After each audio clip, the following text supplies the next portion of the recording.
What's going on, everyone?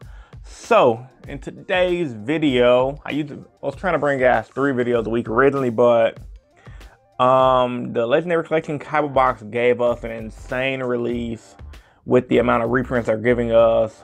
The most important one being Ash, Blossom, and Joyous Spring.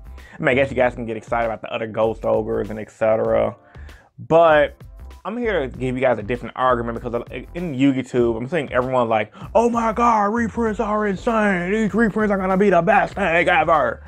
And I'm here to tell you guys it's not. And I'm gonna tell you guys why I personally do not care for this reprint set per se. Not saying that they're bad, not saying that the reprints aren't needed, but I'm just gonna tell you guys why I'm not excited. Before I get to the actual video, I'm gonna ask you guys to smash that like button. Let's try to get this video to over 100 likes and drop a comment down below telling me guys what you want for me to post in my next video. I'm running low on ideas right now, and I'm currently trying to finish writing my Masked Hero story. By the way, if you guys haven't checked that out, click right here. All right, guys, like I always tell you, without further ado, let's begin. So starting by saying why I'm not really excited about the Kaiba box. The layer of darkness structure, guys. Point blank period. I'm not gonna sugarcoat anything. I'm not gonna give you guys some long explanation. The layer of darkness structure deck literally is coming out in April for the US, and it's coming out on March 10th in Japan. Now, some of you guys might not know what that structure deck is. Well, I'm gonna tell you what it is. If you guys are living under a rock, I have a video for it. You guys should check the video out. It's awesome. But outside of me having a video for it, you're pretty much gonna get all those. You're gonna get that field spell that turns the entire field dark. And the field spell also says you can tribute your opponent's stuff when you use a tribute effect. So essentially, you play your field spell, you set your crush card virus, you pass. Your opponent summons a monster, you can crush card off their field. GG no re. Mind blown, right? So you guys would think, okay, well, Ash Blossom can stop the field spell. That is true, but if you open the field spell and you open one of those crush card viruses, you can literally wreck your opponent and Ash Blossom does nothing. People are projecting the Layer of Darkness structure to be one of the best structure decks in a long time because it completely does not need to use hand traps, number 1. Number 2, if you catch somebody with a hand trap hand and you do wind up not even searching, you summon your monster, set your crush card and pass, and then tribute off and wipe your opponent's hand, GG no re, they're gonna be screwed.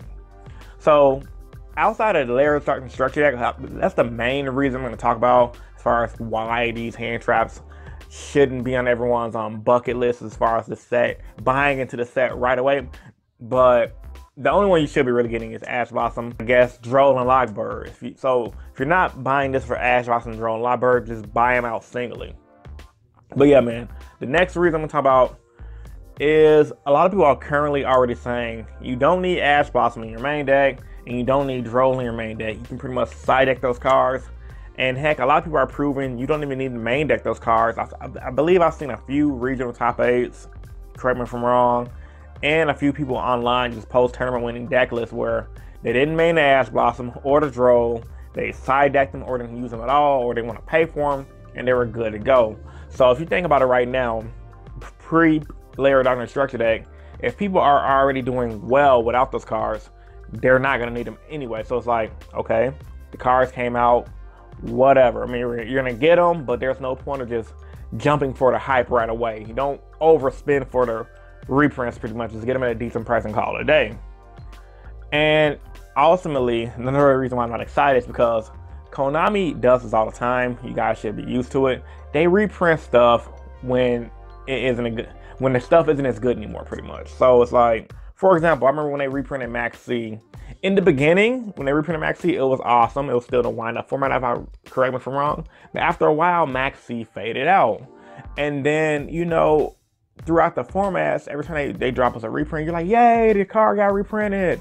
And then you come back to look at it like, well, it's not as good as it used to be. Same thing happened with Solemn Warning when they first got a reprint. And then, you know, people still ran the warning curve. I'm not gonna say they didn't run the warning. Like, I was a budget player back then and I ran the rogue deck. The rogue deck still ran those good cards, but some of the best decks ran maybe 1 copy here and there.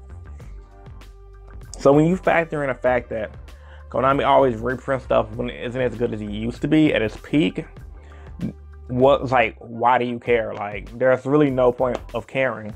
Not saying it isn't good, once again, it's just no point of caring. I mean, you just add it for your side deck, add it to your collection, and pull it back out when you need it. Another reason, Designated from Grave is coming out, guys. So, Designated for Grave is a card that's coming out, that's pretty good. You activate your hand blossom, ash blossom, or your hand trap. You send this cost, you activate your Designated from the Grave from your hand. Pretty much says you can banish a card to your opponent's graveyard.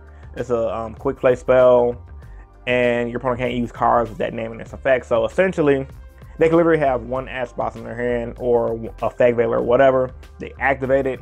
You chain Designated to Grave on resolution of them. As soon as they activate it, you banish it out of the graveyard. Its effect won't resolve.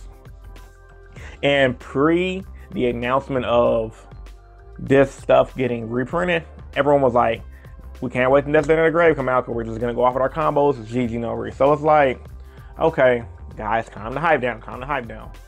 And then, you know, so yeah, overall, the format's evolving to a point, if you guys don't get what I'm trying to say, the format's evolving to a point where we really don't need these hand traps as much, and they're only going to hurt the bad decks in the long run. For example, with the decks like me, who I play heroes, any deck that doesn't get power crept out, they only pretty much keep those decks down. And the new decks are coming out like Lair of Darkness and whatever Konami got congratulated up in their head, it's just not going to hurt those decks as much, if at all.